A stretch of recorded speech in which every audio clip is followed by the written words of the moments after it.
Welcome, welcome, welcome. Hi, everyone. I see Nigel Willis and Jude Gall actually got to the call even before us, and Brenda Miller just checking in. Brenda, I was actually on Brenda's call at 12 o'clock as I was getting ready for this. Tony Calabrese is actually a fellow career coach of mine from New Jersey, and we are actually combination of things. We're preparing for our workshop on Friday for PMI New Jersey. But you actually mentioned something to me, Tony, which I definitely want to bring up a little bit today. You have a networking group also in northern or central New Jersey. And we talked a lot about the idea of people are kind of going about things differently now. Like I know that you have when you have your group now, I mean, you have people coming from all over the country, right? Correct. So why don't you tell me a little bit about how you've been getting involved as a coach? Like, what are some of the things that you see going on now in terms of people in transition or in job search? Sure. Be happy to do that, Ken. No, first of all, I am finding some of the following things that are happening. Number one, I am getting a lot of folks in technology industries coming my way, especially these first few months of the year. Mm-hmm. Many of them have worked in, say, smaller startup organizations or organizations that have been online things. And I don't, some of it could be a lessening of opportunities there. I think it's more a shuffling of the deck in the sense of that there may be opportunities that may be closing up, say, at one organization and opening up at another. Um, in addition, and this has been going on in my mind even for the last 10 or 12 years, anyone who's in a role in a company, in a job, really needs to kind of think about the fact that if they make it 5, 6 years at a location, they've done well. When I was growing up, and that was a long time ago, you kind of looked at maybe staying 20, 25, 30 years. That just doesn't happen now. So again, that is why look to always tell the people in job search to be connected, to always be looking, because through no fault of their own, they're going to find themselves in transition. I know what we have going on, and this is like on April 1st here in New Jersey. I think that the governor's path they're going to be signing into law, where companies of a certain size have to require, I think, 90 days notice or something um, for different companies before they let people go. And I know at Bed Bath, in the next few days, we're going to see a bunch of people let go because if you are let go after April 1st, you have to pay a much bigger compensation. And I know that at least there 1,000 people that are being let go in Bed Bath just by the fact that if you have to do it after April 1st, you have to do a lot more compensation for those people. So I wonder if that's going to be a trend that's going to be going on elsewhere. States are going to require companies to give more notice because so many places now it's all of a sudden they shut off the laptop and you're out of there with no notice or anything. I suspect, and you're right, these trends do occur. The Right. interesting thing that I think is different than Mm-hmm. maybe, let's say, pre 2020 in terms of all these things is there isn't necessarily that the people who are in transition are rushing to apply for, say, jobs locally in their area. There is a lot more of when I get clients, the term virtual, the term hybrid, the term work from home. I love the arrangement comes up, and um, as a result of that, um, it does open targets, so to speak, for the clients. Again, it's a different way, it's a different world of working, but it has taken what I call the third variable of a three component target piece and Mm-hmm. expanded it. And when I say a three component target piece, I was trained through the 5 o'clock club. And they always said, a So job stop. assisted What exactly is the 5 o'clock club? Just to let people know. 5 o'clock Club is a boutique outplacement firm out of New York City. It Okay. actually, in this day and age, is known as Get Five. It started in 1986, was rebranded in 2015, Mm-hmm. and it does two things. It will either help the individual job searcher if they decide to use its services, or many a times an organization will use them for their outplacement. And that may even be giving the person who's let go 2-3 months of outplacement time, which isn't a lot, but at least enough to get them started on the path of their search. Yeah, I know I've been at Lehigh Harrison now for the last 3, 4 weeks, and I do see certain trends when I look at different resumes and things. And I think so many people are just kind of, they haven't done it in such a long time. They haven't even networked. So I think it's important to have that type of support. And I know you've done this for many, many years. First with the groups out in Maplewood Library and PMI New Jersey. Um, do you see? I think most people have kind of figured out for now that it's not job search the way it was. But do you see some of the challenges are still the same, or do you disagree? But I mean, I'd love to get your feedback. No, the challenge can, even before there was the onlines, the LinkedIn's, whatever, the challenges, the approaches were the same. The issues, what changes is the methodologies of how you might do it. Uh But huh. when you really come down to it, in fact, our buddy Marty Latman says it best. There Yes. are four ways and four ways only to find a job. Either you post for one, nowadays it's online, it used to be the newspaper. You work through a recruiter, you network, or you directly contact organizations.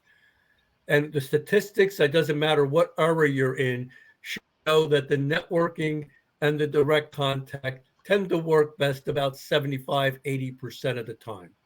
That the others, don't get me wrong, doesn't mean don't use them, but don't rely on them exclusively.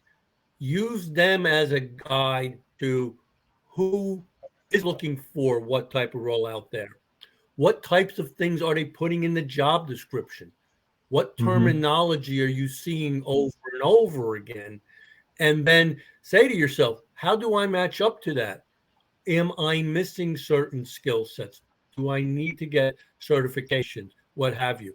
So again, like I say, times change, methodologies may change in terms of how we do it, but the concepts are still very much the same. That's one of the reasons I enjoyed the job search groups working them, because we may call it different things, but we're giving similar messages. Absolutely. I wanted to do some call outs to some people here who are on the call. George A. Serrano. Um, I think you may know Dan Bernowitz. Well, Dan Barinholtz is a good friend of mine. Good. Carol McCullough from one of our fellow networking I know groups. Carol. It's been a while, but I do know Carol. In fact, she's actually the speaker this Saturday at Careers in Transition, which meets the first and third Saturday of the month. They do meet virtually, but historically they met out of Short Hills, New Jersey. Right. I think, and since we've done this, I mean, someone like Sandra Weiss, who's all the way, I believe, on the other coast. I mean, she's made connections with Merrill Cass, and Merrill Cass is up here in northern New Jersey. And what I love so much about these events is people have made friendships, people have built relationships, and that's such a big part of this. I remember 2020, I started to do these in person. We were actually meeting at a local library, and then stuff happened. And then we figured a bunch of us would just get up on Meetup and have a conversation and just do a Zoom call. And one thing kind of led to another. And there's nothing that replaces that community. I know Christine Dykman is someone who I've had the honor of meeting in person. We were on LinkedIn for the longest time, and I happened to Love this comment here that she says, stats show that those that go to a work site in person are more likely to be promoted. So do you think younger generations are looking more for on-site jobs versus virtual? I mean, I kind of have my thoughts, but I'd be curious to know what you Oh, have to say. yeah, I definitely have my thoughts. A great question, Christine. The tendency is they are looking virtual. And again, it's a couple of different things, I think. I think in some instances, they are in a lot of times technology based fields, and those tend to play to the mindset of virtual. Another thing, too, to consider is this: one of the things that the parents, if they're younger people and their parents had to do during the pandemic, was be at home to help the children with the schooling. And there's even still maybe some of that to some extent now, or at least in terms of taking care of them. And so there is where some of the need of virtual.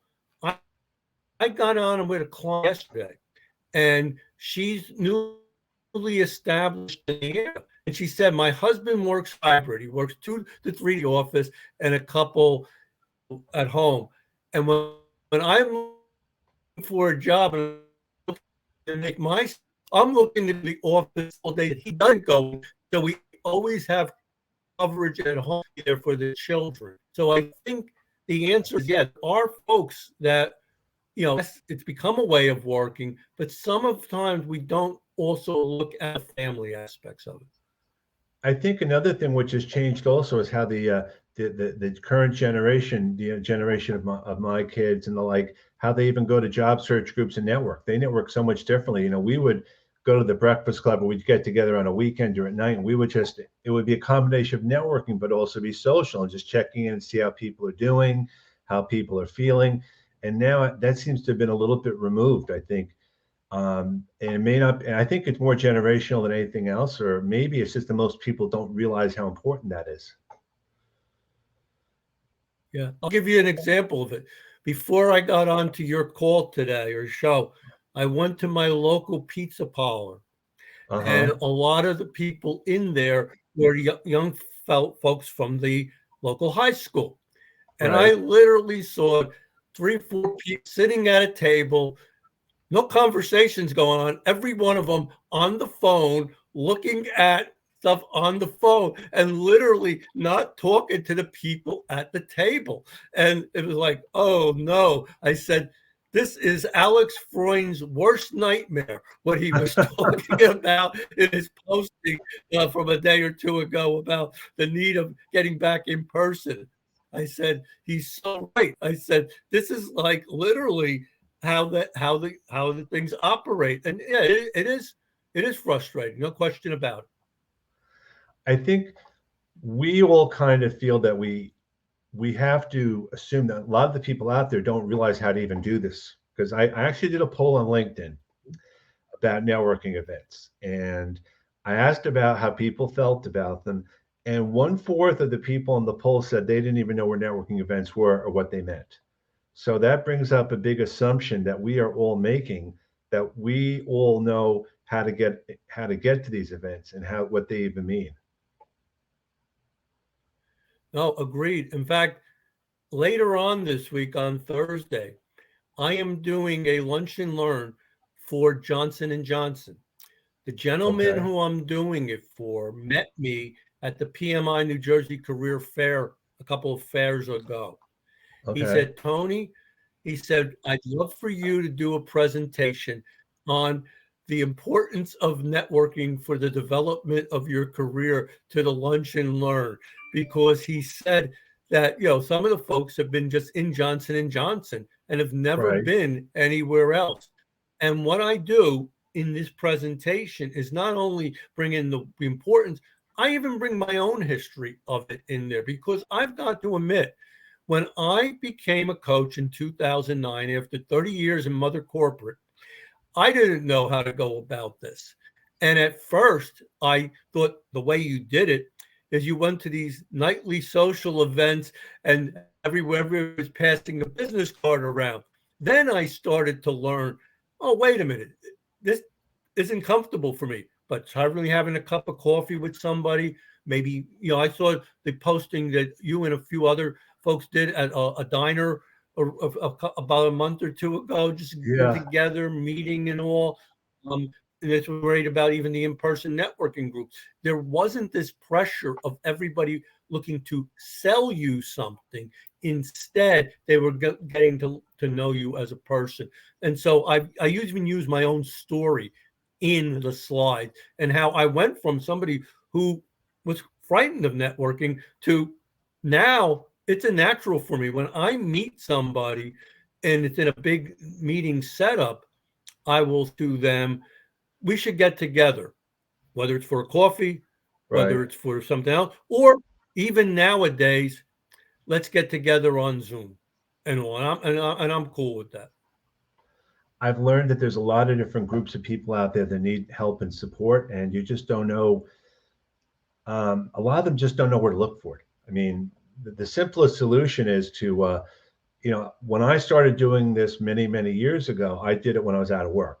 When I was out of work, I would start going to places and have chats, and it was an opportunity for me to learn about myself and to learn to build relationships. And now it's gotten easier in some ways and harder in another because even when we're going to get together on Friday, the conversations can be a lot different than it would have been 3, 4 years ago. I have no doubt, just based on either the questions that we get asked or even what people want to know about. Yeah. Well, I tell you, one of the things I've been a big booster of, always have, and again, I learned it through the Get Five methodology, was the importance of the concept of the informational interview or information gathering session. When I start with my clients, will tell them, you're going to be doing a lot of interviewing. And I just don't mean the ones where you're the answer of questions in a job interview.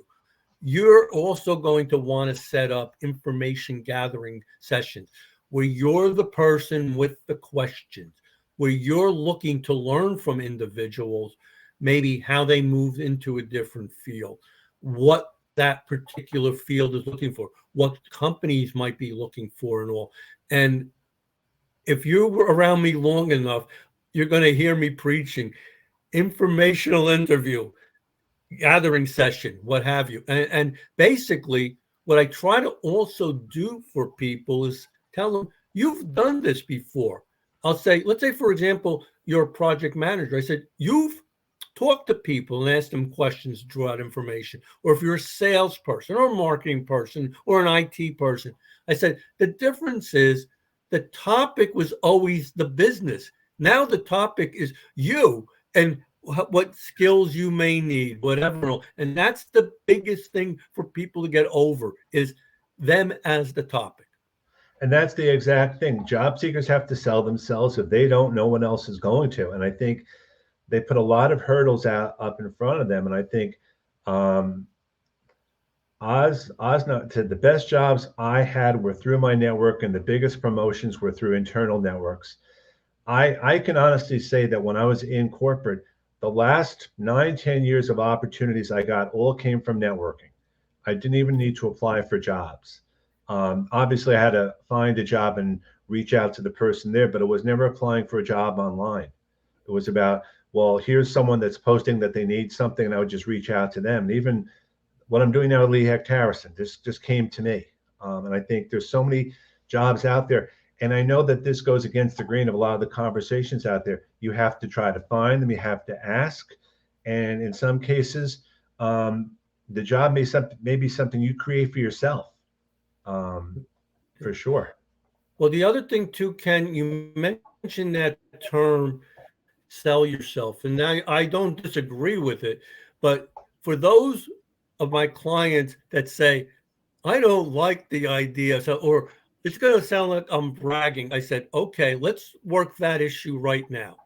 Hmm. This isn't necessarily so much selling yourself as much as the problem you solve for the company that needs you in the role or for the end customer or client that is using the services of that company. if you're able to show people how you help meet the needs of their end customer or the company, people are going to get an understanding of, oh, this is the person we're looking for, or gee, they've done this before at ABC company, particularly if you're somebody looking to maybe transition to a new type of industry.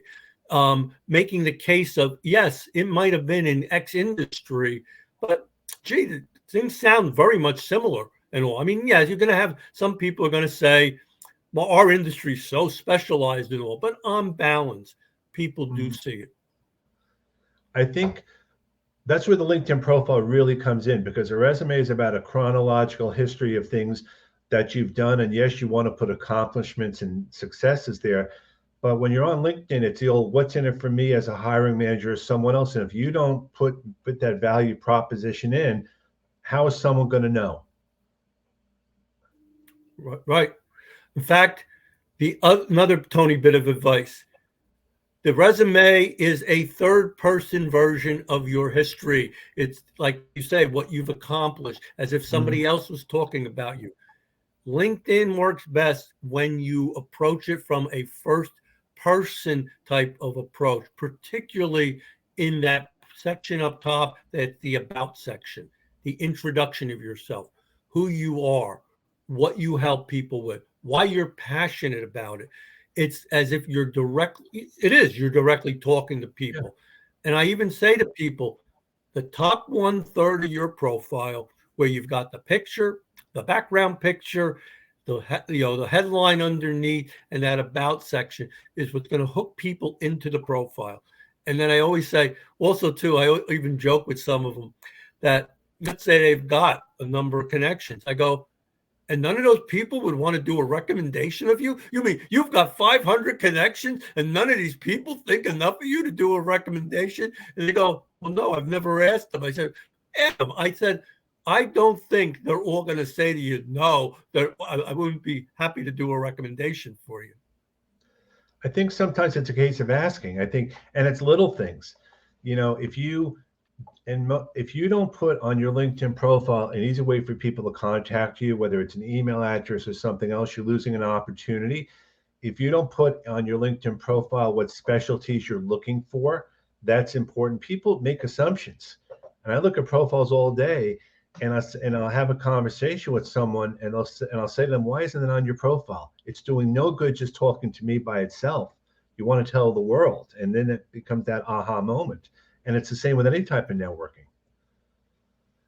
The other thing it does too, Ken, and in addition to people who are in job search, there are those who go ahead and maybe decide they want to be in business for themselves. And there have been many a time when I'm able to connect person A to person B, because I say to myself, oh, wait a minute. I've heard this language before. I've heard this type of thing. I've got to introduce this person to that person because they share certain interests. They share certain common things and all. And so this would be a great person for them to have in their network. I feel at least I broker the introduction. How far it goes, it depends. I mean, it's interesting. We talked about with the pandemic, the meeting of people. Some of the people that came into my network in these last 2-3 years are out of the area, but I'm now in regular contact with them.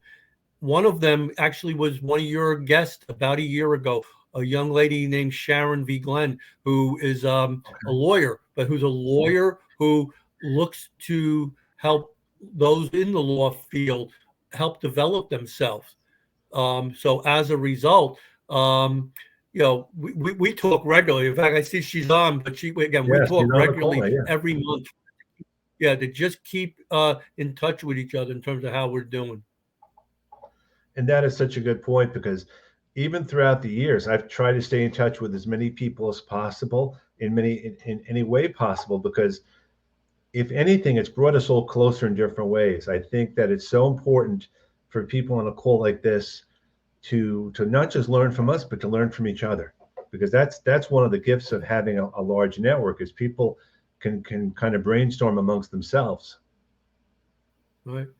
Well, like you mentioned earlier, you and I are going to be involved with an event later this week, the Project Right, Management Institute of New Jersey's Career right. Fair. And when I think back on that and my involvement, it all goes back through to networking stories. I, I'm in addition to the job search groups, I'm a member of the International Coach Federation's New Jersey chapter. And one of Okay. the things I like to always talk to people about is what may be the professional associations for your discipline. Sometimes I even see on people's resume, they're a Hmm. member of the professional association. I go, oh, I said, so what are you doing with the association? They go, oh no, I've joined it, but I've never, attended a meeting or been involved. I go, gee, you may want to start doing it a little differently. I got a reach out from a coach Hmm. from ICF New Jersey. There's this woman named Elaine Tanamura who's helping to put together a career fair for PMI New Jersey. This was probably back about 2000, let's say 17. Right. Elaine and I talked. Elaine goes to me, can you kind of get together yourself and maybe about 4 or 5 other coaches? We want to do a breakout speed networking type of sessions with career coaches. One of the feedbacks we got on our last fair was they love to have had career coaches there. So I was able to do so, got some coaches together, what have you. We did it. Before the fair was over, Elaine goes to me, this has been such a success. We'd like to do the fair now every 6 months. And and so they started doing every 6 months. And it was in person, and it was Right. in Whippany, and it was at the Ukrainian Center there. And then COVID hit. Right. 2020, within 6 weeks, they had to convert the fair from in person to virtual. It's been virtual for the last few years. And what has happened, because they now are virtual, they've brought in a couple of other chapters, things like Uh-huh. that.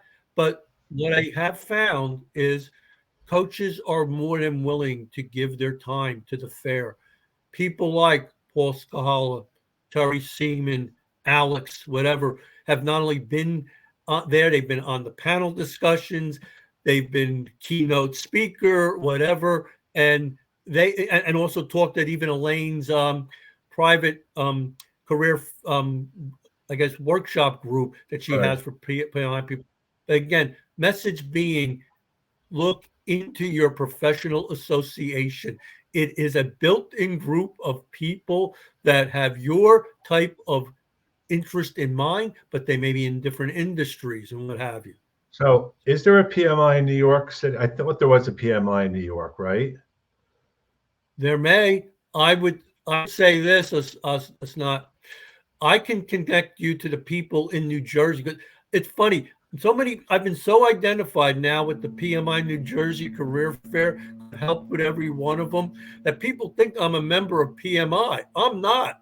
I'm, I'm a, I'm a, loyal speaker of who they are and all. And Yeah. I've in turn but I can connect you to the right people at PMI New Jersey to talk about, how to connect maybe the New York chapter to the New Jersey chapter in terms of the career fair. That would be great if there could ever be a combination event because I know some chapters are more Yeah, active than others. And, yeah. and I'm not a No, member. I'm not. What? Yeah, I was going to say again, this really was Elaine's brainchild. She was active in the chapter. She brought it to chapter leadership, and they gave her not only the go ahead to go for it, they've been supporting it ever since. I know. I was going to say that's how I got involved. That's why I got involved with SCORE as well here in Northeast New Jersey. I think that um, I'm paying it forward there, but it's interesting to find out how many people who are looking to start a business are coming to a place like SCORE to get that knowledge. And it's amazing how few people really understand how LinkedIn can be a part of that message. But I think what you do and what PMI does and what all the different networking groups is so I think we kind of have kind of. I think we're kind of spoiled in New Jersey, actually, because from what I hear outside of maybe New York, Connecticut, and PA, I think a lot of the country doesn't have that same amount of networking groups as we do. So when we talk about downtime or less people there, it's still really active here.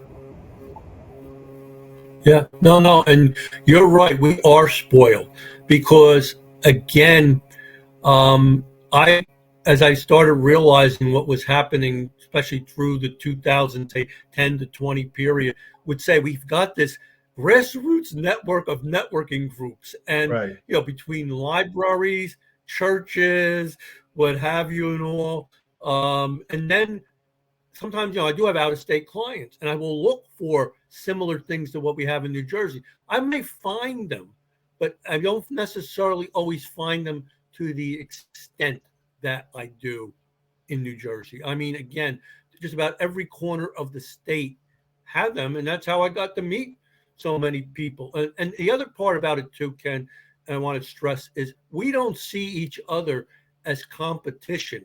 We don't see each other. We see each other as partners in this. That's the other beauty of the field that I'm a part of. We see the other people as partners to help people. I mean, for example, there have been people who've said to me, "Is there an X on the interview process?" I say, "You got to talk to Alex Freund." Right. There's others that might say, "Gee, are you, how do you possibly partner with other job searchers?" I said, "You got to talk to Paul Skahala. He's written the book on job search buddies."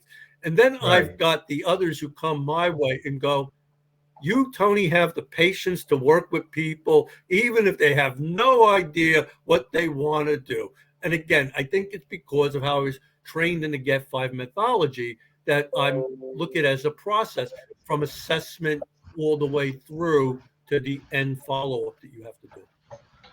I think what the lessons we've learned here are we can talk about them all throughout the country and the world. I mean, we are all, and I think I don't know if Brenda's still on the call. She calls it collaboration, where we have that word, which is combination of collaboration and competition, because we all do different things. Like I could look at a Right. resume and give my 2 cents, but it's not going to be to the same level of someone else, and vice Right. versa. I mean, and we all know each other, sort of. I mean, we've all seen each other, and I think that helps a lot. You're welcome, Tony, to come join us the next time we're going to get together. I think we're trying to get together somewhere in Central Jersey, down by either Christine or Lisa Rangel or Ed Hahn, and that'll be a lot of fun. Okay. Good. All right. That's No, it. I'd be happy to. I mean, again, little by little, I myself am getting back out there. Sometimes even depends on schedule. You asked in the beginning about how things look at the job market. I'm in some ways I'm busier than I've been at any other time in my career, and some of that has been because I do a contract work for some of the boutique outplacement, and even they are working differently. I mentioned again, Get Five. Get Five now has joined in combination with Career Minds and Career Curve under the umbrella of Talent Inc. to offer their services because Talent Inc. had the resume writers they brought up, but they said we don't have coaches, so they knew the other organizations had the coaches. So out of that, it's become a stream of clients. Not only Get Five, but Career Minds for me, and that just happened over the last month or two. I think the important thing is that people should just ask each other for help and advice, because that's what helped me out a Oh lot yeah, going in with you. I mean, I I actually came to one of your events with my son one time, who was in train who had just gotten out of college, and he had a different take on the networking event than I did. But it was just great to get out there and be part of it, even though I wasn't presenting. I think Sarah was there then the day that I went, just yeah. to see people and to be part of those meetings. You mentioned Sarah. I have to. God bless her. I've got her on my side with professionals in transition. The group I do out of, that was done out of the Maplewood Library and all. Right. She she can promote or present anybody's item, story, and all. And she does such a great job of promoting our events. In fact, again, when I went virtual. Two things I had to learn. Number one, I had to learn how to do PowerPoint presentations, and Marty helped me with that. And then number two, Sarah was the one that said, put them up on Eventbrite.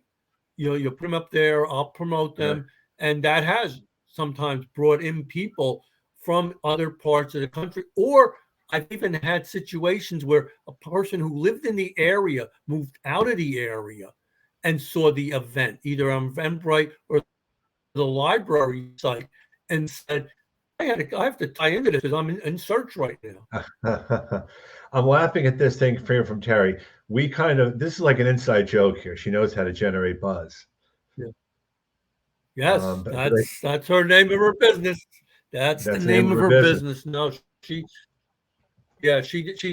absolutely. And in fact, quick story. I met her when I was presenting at the Maplewood Group, and she promoted it. And I had never met her before. And I said, I have to meet this person who promoted me. So we met at a coffee place up in Morris Plains and got talking. And I was impressed with her, first of all, for her enthusiasm for the business that she does, but that she got it. She said to me, I come from a family of entrepreneurs, and I know the importance of getting the message out there. And so how we became friends was she was nice enough to promote me when she didn't know me from anybody. I mean, she just happened to know Raymond Helfrich helped to do a group in Maplewood. She had bonded with Raymond. And so that's how, she started promoting the job search groups. That's a name. I haven't heard Ray's name in a long time. I mean, just for those from the area, Ray used to do I think a group in Montclair or something. And, it's just great to kind of. He's still there. In fact, I got to see him a few months ago at Sarah's birthday party. And what he has done now, he's still doing promotion, but he's moved it. He's promoting a local musical group in his town, a group called Acute Inflections. And he's the one who puts out their promo stuff. So no, Raymond still is very much a promo person in terms of things. So who else is going to be at PMI New Jersey besides us that are on the panel? I think Alex. Okay. Alex is also on the panel with you. In addition, there is a young lady that have with a client of mine, Lindsay Tooman, who was Miss Disability New Jersey 20 and 2021, but she's also by trade a social worker and a job search coach for those with disabilities. And that's a special field in itself. And there's Charles Rosen, who is a PMI member, has his own business, and is the master of letting people know that we as hiring managers don't care what it is you do. We want to know what you've accomplished and how you go about accomplishing it. And then on our panel, on our presentations, will be Paul Sahala, Terry Seaman, Lisa Chinovsky-Singer, and Maya Olson, who we met last time, who was the keynote last time, and who actually is a regular contributor to the Professional Service Group of Central New Jersey by answering job searchers' questions a couple of times a month. So those are the people that will be there. I am leaving somebody off the panel. I forget who may be. It may be a gentleman from that works. It could be Jim Beamstatter, who works with veterans. That's another thing. Sometimes when people come out of the service, you talk about being in a regimented society that makes corporate look like it's wonderful, and that the service is so when they're coming to job search, they've never really had to think about presenting themselves. They've never had. They've just been told the job.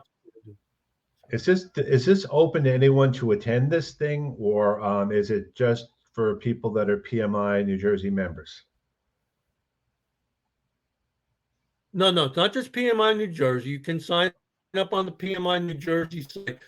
PMI New Jersey members get the career fair for a little less cost than others that are not PMI New Jersey members. Because I'll put that information in the chat at the end of the meeting if anyone else wants to join, because I think it's a great opportunity to connect with people, for sure. Yeah. Well, again, like I say, the typical career fair that they have has the following type of setup. It usually has a keynote opener. Hmm. It has the panel discussion. It has the coaches' presentations. And then what it does, it even allows for people to meet with recruiters afterward. When it was in person, it was like almost like a little mini career fair. Now you have to sign up, but at least the recruiters do introduce themselves. And that formula has worked for them for the last 6 years and more. So I think you're on to, I think definitely brainstorming for veterans like a PMI career day. I know years ago we tried to do something like that with Neighbors Helping Neighbors to bring the veterans there. I could see that really taking off. And I don't know if that's maybe something that others would also want to consider from other parts of the country or other things, because this could really, there's so much different information that's needed there. And as it is, the veterans get a year of LinkedIn Premium for free, which is also really good for them. Yeah, no, I would agree. Again, it's something definitely for us to explore, because Sure. here again, there are a lot of talented people that are coming out of the service, but a lot to offer, and it's just understanding the process. Well, I want to thank you very much, Tony, for chatting with me a little bit today. I really appreciate that very much. Um, if anyone has any questions, like I said, I'm gonna be following up on the chat and putting my thoughts in, and you're welcome to do that too, Tony.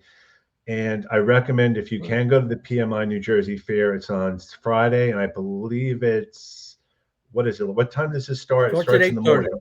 Starts at 8:30, and Okay. up and through to 2 is the coaches, and then if you are interested in the recruiters, they're in the 2 o'clock onward period, about So the 2 so to who maybe three so who's thirty, going to four be o'clock. there? Is Janelle Rosino going to be one of the coaches there that day? No, not that day. No, the only other person, and I've never seen her present before, is the keynote speaker is a woman named Melanie Franco, Yeah. and I've Yep. not seen Melanie, but Elaine knows her, because you talk about Elaine having an interesting career. She went from corporate at ADP to the nonprofit kind of line of the profit nonprofit world with a nonprofit called She Tech, which was for young ladies in technology.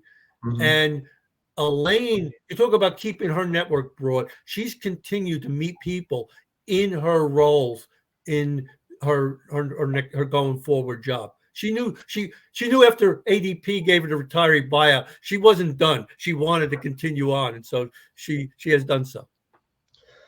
Well, I want to thank, and we're going to end this with Sharon. You guys rock. Great information. Thanks for sharing, which we're happy to do anytime. So have a great day. We hope to see you on Friday.